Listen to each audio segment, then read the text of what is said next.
places I want to start with is people think about call, like what are you called to do? And I think what I've come to an understanding is that that's part of it, but it's really about being called to be someone, not just what to do. When I first started thinking about call, I think I was in college, and I was Catholic. That was the tradition I grew up in. And I asked my Jesuit priest, spiritual director, what should I do? And he said, well, if you were a man, I'd tell you to join the Jesuits. And so my first experience of someone trying to discern call with me was to do a really ridiculous hypothetical. That doesn't work. I think call has to start, and discerning that call with others has to start from where we are, who we are, and not what someone would like us to be. I then thought about joining a religious order, as I think most Catholic women at some stage will. And I realized I'd met a wonderful group of women. They'd invited me to a party and said, you know, we ask all our novices to learn to speak Spanish, to learn Spanish. Do you think that would be a problem for you? And I said, no, I totally understand the value of reading liberation theology in the original language. And I hate to tell you, but it took me not months, but years to realize they meant talk to people. So that kind of discernment took some time. I then discerned, I think, maybe not so much a call to be Episcopalian, but a call not to be in the faith community I was in. And so I looked around and thought, well, I really believe that Christ is present to us in the Eucharist. And I can't go to a tradition where that's not foundation. So I said, well, I'll look at the Episcopal Church. And since I lived in Dallas, I looked up a website. I said, where's there a church with a woman priest? And there was one named Catherine Ryan. And I never left. That was the first visit and the last one. But I didn't come to be an Episcopalian to become a priest. I thought about that many times over the years as a Catholic, and had tried to actually work towards moving the Catholic Church in that direction to see what gifts women have. But I think when you change to a tradition, you have to change and sit in the pews for a good long time to know what that community is all about before you would ever try to lead in that community. And I was just so grateful to have found a home at Ascension. Call to priesthood kind of just went on the back burner. I was in a weekly group of very devout women in a faith group in the Catholic Church, and they would say, let's do some Bible study on the book of Sirach. I'd look and, well, there isn't one. So I would just write one. And then they'd say, well, let's do a Bible study on the wisdom of Solomon. Well, you know, in the industry, which is dominated by Protestant evangelicals, there just isn't one. So I would write that one for them. Or I'd write something on Judith. And as I was doing that work, I came to discern that I really needed to go back to school if I was going to do all this teaching and writing.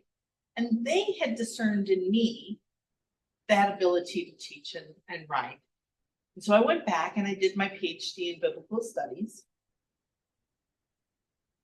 And I think that what that story of Paul told me is, I've always loved reading, always loved doing that, but it was really a need that others had that called that out for me.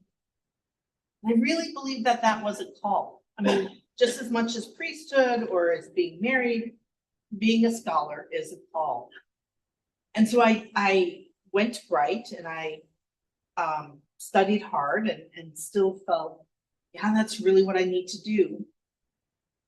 And then as conversations started going on, I discerned again that perhaps I was called to priesthood in the Episcopal Church. And I don't see Ron Chalk, but he was like the chair of my discernment committee. And I know some of the others who were on there are probably still regretting it. But, you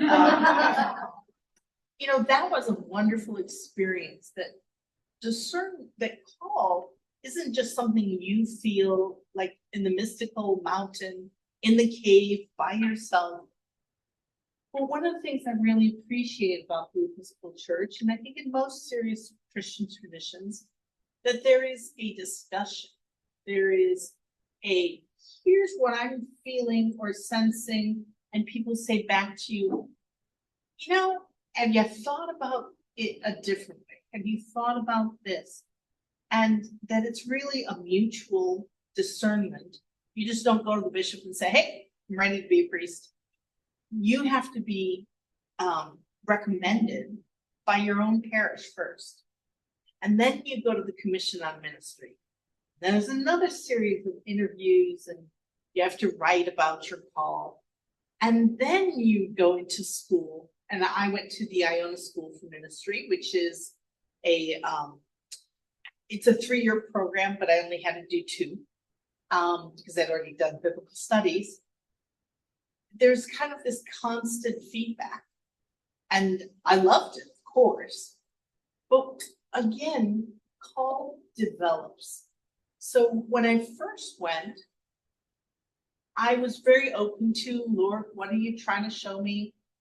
Should I be a deacon? But to be honest, there are a few people less practical than me.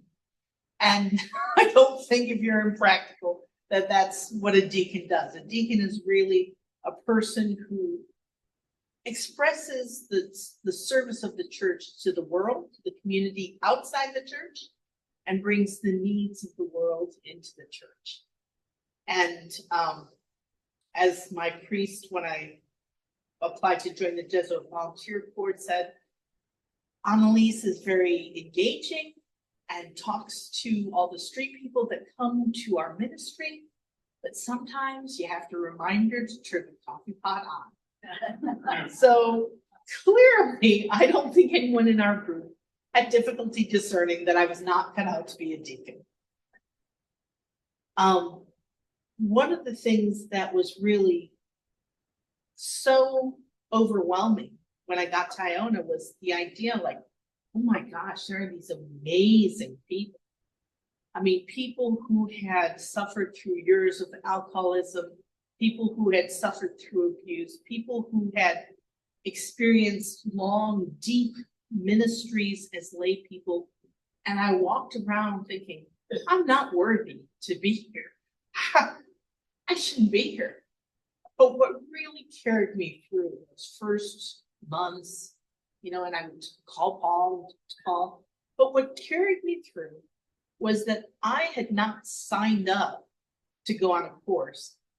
My church had discerned with me, and I think you remember some of those conversations.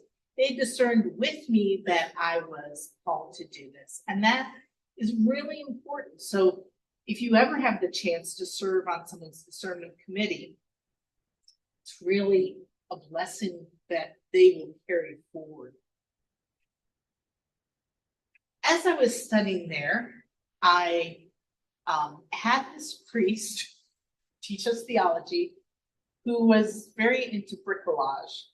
And what he meant by that, it's like this artsy French term. You take maybe a scrap of a poem and some leaves that have fallen from a tree, and you weave them together in a dance. And it's like very collage-like, and it's very strange. But I really enjoyed that he and another guy had started a theological discussion at a brewery in Austin, where of course that works, right? And they were reaching out to campus, the UTA, and reaching out to students. And I discerned within my own call that I really felt called to work in campus ministry. That's really what I wanted to do. And the funny thing is what I had done years ago, when I was in my 20s, I worked at St. Louis University as a layperson, and I did that, and I moved on, did many things. Currently, I work in software development for billing and customer care for wireless telecom, so a little bit of a stretch. And when you come to the end of your program, you have to meet with the transition minister. And they try to place you in a church or somewhere where you're going to start off. And I said to her, I know they're not going to do this. I mean, I'm sure I'm going to have to go take some parish that's out in the boondocks that has an average Sunday attendance of 8, like one of my friends. But I really want to do campus ministry. And she said, well, let me talk to the bishop about that. And Bishop Bryant did end up agreeing to that. And I am associated with Trinity Episcopal in Fort Worth, but my real goal there is to reach out to students at UNT Health and TCU primarily, which is right across the street. That is such a difficult thing in so many ways, because we don't have a Canterbury house. We don't have a spot on campus. We kind of have to wait for them to come in and then try to make them feel welcome and loved. And we end up doing different things. My practice has been when someone new shows up, I take them out for brunch. And what I found that at the end of my first year was that I had met a couple of different students, and they were all into sci-fi and fantasy, which is not really a genre I read much in. And that's the book club I found.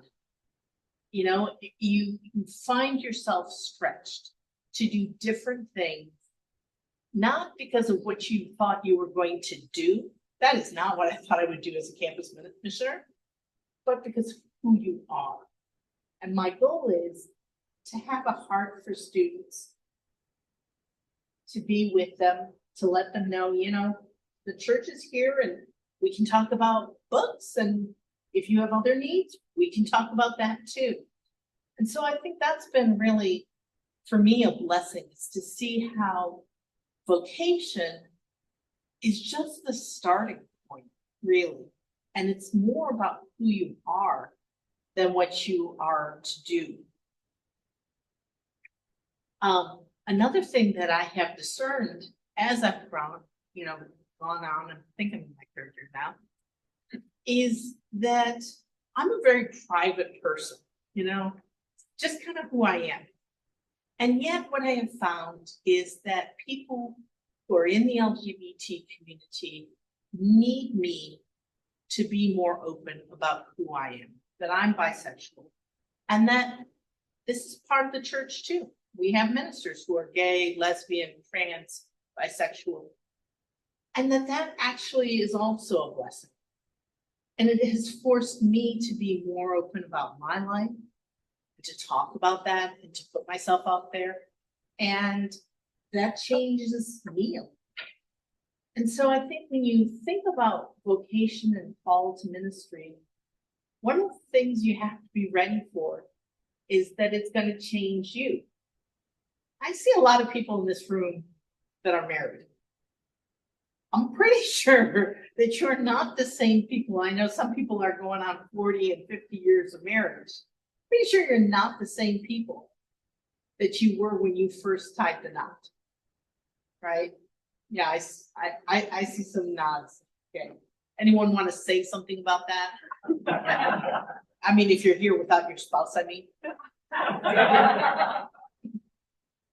But I think those are true stories, that what we learn about ourselves in vocation and discernment applies in so many other different areas.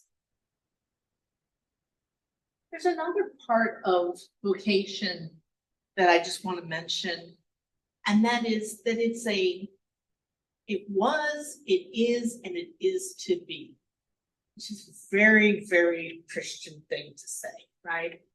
How many times do we say that, in any of our prayers or our creeds, that we thank God who was and is to come? And I looked back and I saw campus ministry was something I had done many years ago, and here it is again, different things. I look at what I'm doing now and I try to reflect on what that means for today. But I also know that we're called to something that is not yet as well. I mentioned that I feel like I have kind of twin vocations, and I'm not talking about billing and customer care. One is to be a priest, and one is to be a scholar. And I think many of the ways in which I can serve the church is as a scholar. But when I went through Bright, the professor who had maybe the most impact on me, Warren Carter, is a specialist in the Synoptic Gospels.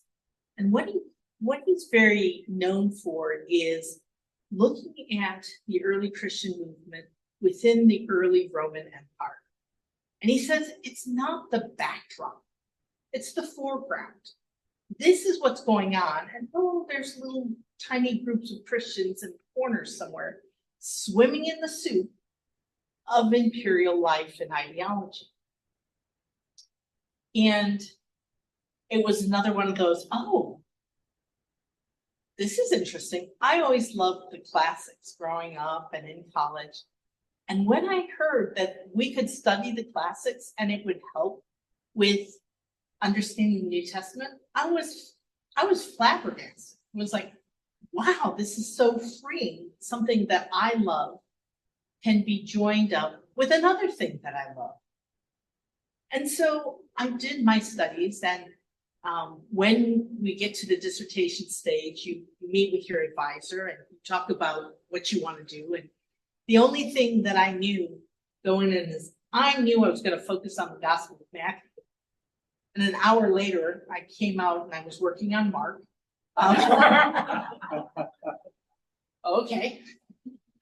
And so it has really marked the course of my work since then. I mean, I dissertated on Mark, I published my book on Mark, I've written some articles that are all in the Gospels, I've given a number of papers in scholarly conferences. And yet, there's some part of Paul that I really want to explore, specifically the Corinthian correspondence. And I didn't want to work with the professor who had taught that area for my dissertation. I didn't think that person would be encouraging. So I just kind of didn't do that. But I have been discerning a call to work on that more. And so it's odd, but actually this year I will not be presenting a paper at the annual Society of Biblical Literature meeting, something I normally do. Last year I gave 2 papers, which is never again, too much work. But someone had asked me to join a panel, so I had to write a paper for that. And it means saying no to some things that I really enjoy. Like there's a new group that has formed around numismatics and its impact for biblical studies. So we get to study ancient Greek and Roman coins. Woohoo! And I love it. But I'm not going to do that because I really need to now step back from producing as much after I finish this article on Matthean use of Mark, but I need to step back from producing and do some reading, just filling the tank with more reading. And I think that what it's telling me is that, yeah, there's a promise God has for me, that this is something that's going to bring fruit. But sometimes trying to follow that path when you have limited time means you're going to have to say no to some very good things. And I think as you think about what you're discerning in your life, what are you going to do? You have to sometimes say no to some things that you might otherwise like to, right? Otherwise, we get that well-known case of church burnout, right? The person who's on every ministry and every.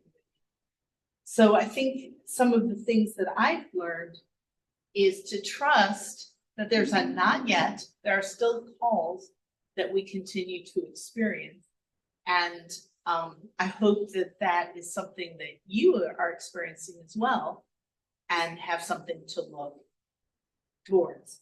So again, not about what we do, but also about who we are, and discernment not by ourselves, but with others and for others. Amen. Amen.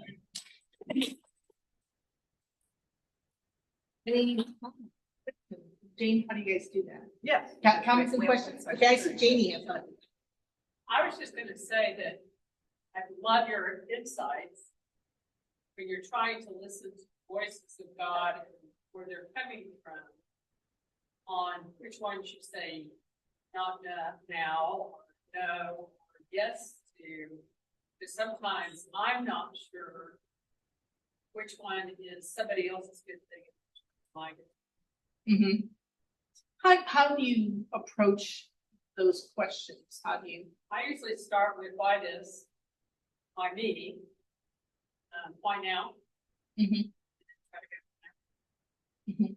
Is there someone you discern with, or is that something that you would be interested in? Right away, I have a good village, so I sometimes have a variety of people Mm-hmm. I can talk to. Then I err in the direction if I can do it. So saying yes. And I can do it myself, so I don't stop Mm-hmm. with others. One of the things I said this, and when I said it, I kind of sounded phony to myself because I knew I wasn't ready to do that. But when I first started at Trinity, I talked with our rector and I said, I'm quarter time. I mean, there's no way I can carry this whole thing by myself. I want to work with other people and to engage them in it. And it felt phony because at the time I had no clue as to how to do that. I knew how I could do things, but I just had no clue on how to bring people into it.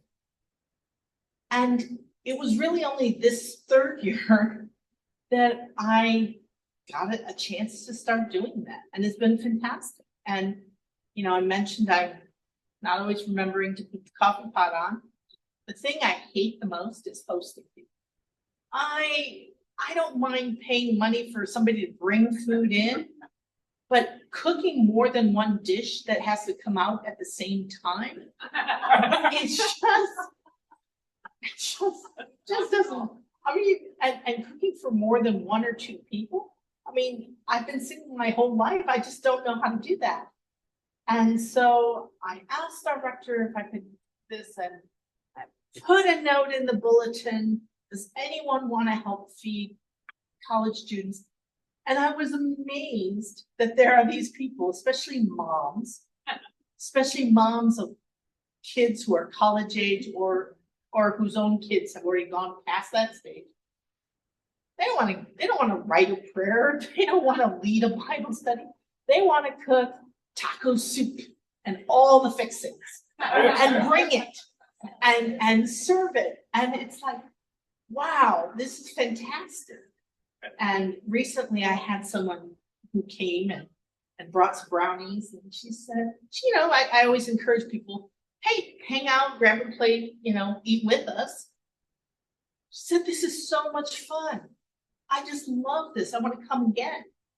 And without any gifts of my own, in fact, because I do not have gifts in this area, there is a way for the church to all work together towards bringing our college students a home, bringing them love. And some of them, they do need to be loved on because they've never been away from home before. And that's, I think, where ministry is really exciting, is when it's not about you, but it's also about bringing other people to sharing their gifts into serving God. So, thank you, Jean. I find it very interesting because, you as a parish, we try to bring people in and they get involved and they're here for a long time. And in a situation, they're in college and they, you know, graduate and leave, and you may not get them the first year. I mean, it could be like a new first year. And, to give just a short period of time to really influence them and help them grow spiritually. But, it is a gift. That's what we're doing. Well, and I didn't understand what that was at first, you know, because it's not the campus ministry I'd done was at a Catholic school. A lot of people went and, you know, you were kind of embedded in the whole thing. Here they're not. You're right. They might be.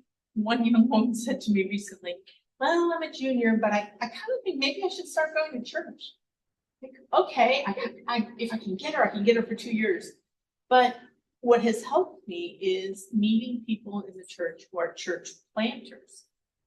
And what they've reflected back to me is, oh, campus missions, you're church planters, you just don't know it. But you're planting a new church every couple of years.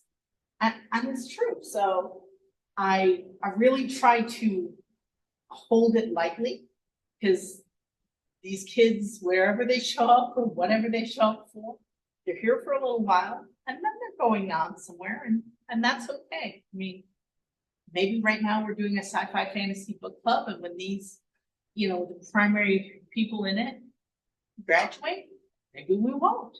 And to hold ministries lightly, because again, it's not about what you do. A woman I know who is a chaplain worked with people in a living facility, most of whom had dementia and, you know, other ailments of the mind like that. And I said, how do you do that?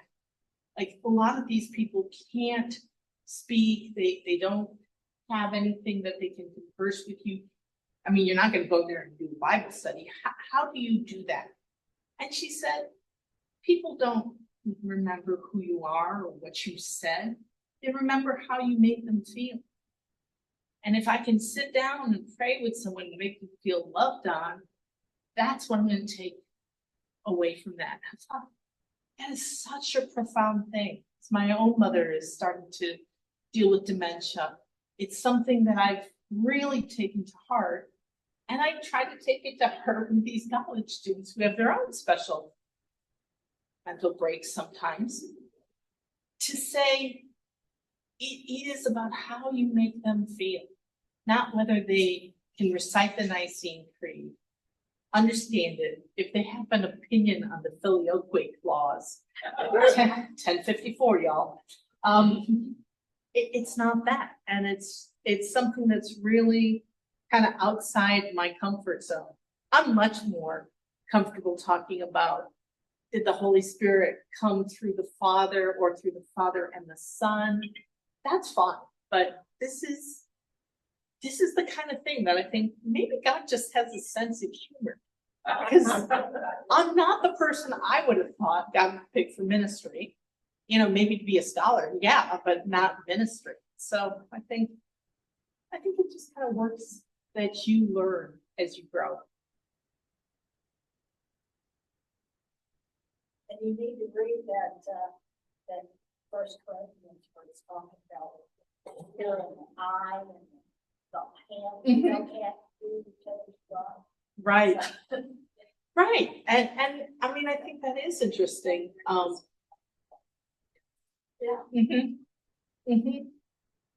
And I'm very fortunate because I have this amazing rector. I mean, I had preached one sermon and was talking about, you know, when Jonathan Van Ness, I don't know if you know him, Queer Eye for the Straight Guy, you know, he has come out as non-binary, and sometimes he'll wear a tuxedo and sometimes he'll wear a dress. And I was talking about that in the context of the sermon.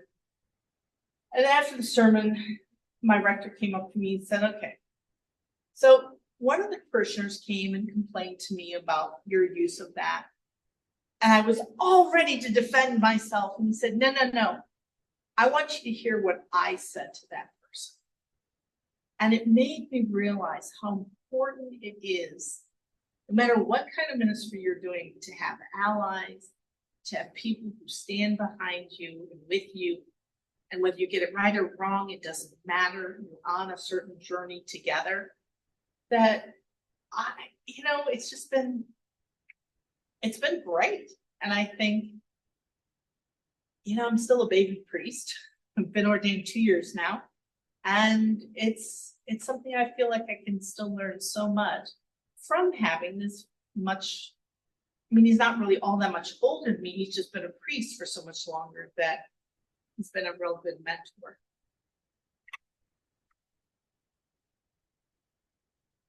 Blended a full-time job in the technical world and I do. how do you do that? What does it look like?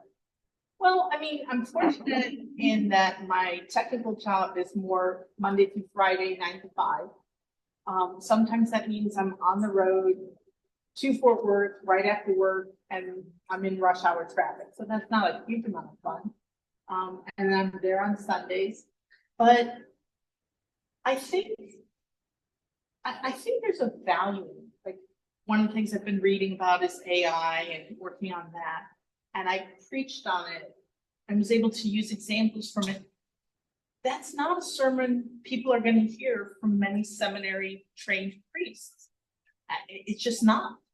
And I think that having a different life experience really is a benefit to the church, that you don't have the same experiences as someone who went to undergrad, then they went to seminary, and now they're a priest. There's also room for that, but it's not the only model for ministry. So you're busy all the time. I'm busy all the time. And I take my mother out to lunch on Saturdays and to doctor visits and all that. So yeah, but I mean, it's a season, right? And I'm blessed to be in that season to have her. What about you all? I mean, I think about Hope and your many sewing machines. I kind of felt guilty coming here without a sewing machine to donate. Or, I see soon how you have grown in your ministries. Probably you're retired by now. I hope you are. Yeah. Yes. And then just started working. I mean, you've had your own experiences of discerning a new path. Is there anything you'd like to share? Is that that ache in my heart kept saying, it's time to do something different. Mm-hmm. In my case, I had always been involved in politics. And so, but I felt like it was, very much sideline, but it was what gave me, that I loved the most. And finally, I said, I got to put this law stuff and get into the nonprofit. I think you said we had some people on Zoom. Can they hear? Can they hear? Okay, because I was talking a little bit about that, not yet, but you had those seeds. That's right. And one of the things I remember about you when you were here was that you led a ministry. Mm-hmm. And it was wonderful. And I knew you were good, but I didn't know you were that good. But you have such a huge heart, and your head and your brain is huge too. But the heart shows through everything. And I think that's why we can't makes a lot of sense. Well, thank you very much for saying that. Kind of one of the things I've been working on in Lent this year is empathy. Somebody famous said that empathy is the weakness of a civilization. And I beg to differ. But I think what has struck me about that is that I think we're honest, most of us have had moments in this time where somebody says, oh, but that's not what I intended. I didn't intend this result to happen. And where is my job? And where are my benefits? And we all want to say, and I feel like I'm called at this Lenten time period to work on my empathy. And I think, Yeah, I think I'm not there yet, I'm working on it, but. Oh, what about your ministry? I mean, I'm just amazed when I see all the posts and furniture that you're bringing to various people. Where did that come from? Well, it started, okay, it started, And I don't know, can they hear you? I went to a party where, so my friend of mine had a party. The first, and from that, I ended up with some people, and so one of the people and I ended up seeing a post on Facebook about somebody setting up a party. We ended up getting the same party. So that kind of grew, that was in July of 2018. And it just grew from there. Now it's much, much more of an emotional involved, the content. And it's really very emotional. The guys help us.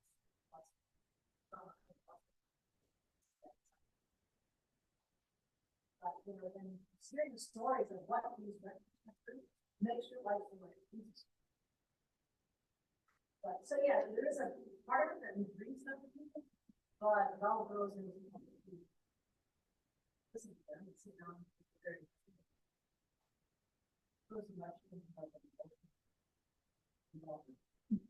So being with them. Yeah. But that's what they think, because they, you know, they're helping us. They're here and they're not.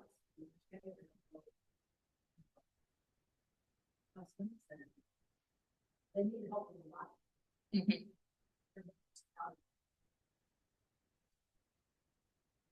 But it's interesting because I hear you saying that as it has become more emotional for you, that kind of changed you in some ways. Yeah, I become like a mom. They call them out so bad, everybody in purpose, they're like, you're like my mom. And my mom said I was like his grandmother. And he said, but this is what he did. Mhm. So he does more knowledge than mom. Still, you come with him. Anyway, that's not something you're working. It's more and more rewarding to me. Mhm. Pete, were you gonna say something? You looked like you were gonna say something. Yeah. No, Well, just looking smart. all right. I could comment about what I am a reclusive engineer. And one day, 22 years ago, big black parishioner that was a friend of mine, still is, Kurt Guest, came to me and said, I'm doing this thing for day. I'm doing this pastoral care and I'm doing it all by myself. I'm getting run down. Would you help me? I said, me? And so I did. I said, yeah. I remember, like in the first 6 months or so, I went to visit somebody in the Presbyterian hospital. And one of the clergy in the church, so she talked to you, she didn't talk to her. You know, and went later, same day, and visited the same person in Cape Town. And Susan was here, and she said to Susan, you know, your husband is a gift pastoral care. She came home and told me that, and I said, what? You're kidding. She said, no, you visited so-and-so, and they were very impressed. I said, I was so scared. I didn't know what to say, so I didn't say anything. Exactly the right thing to do. So, you know, what may be a gift is not necessarily a parent. It's like fear. That's great. Well, I know, Madam Chair, I yield back. thank you so much, Annelies. I know. Thank you.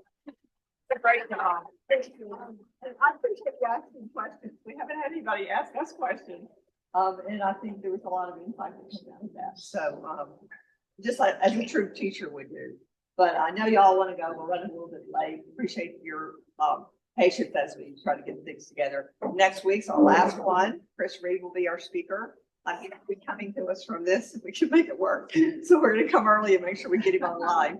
And anyway, thanks everyone that brought food, and look forward to our last series next week.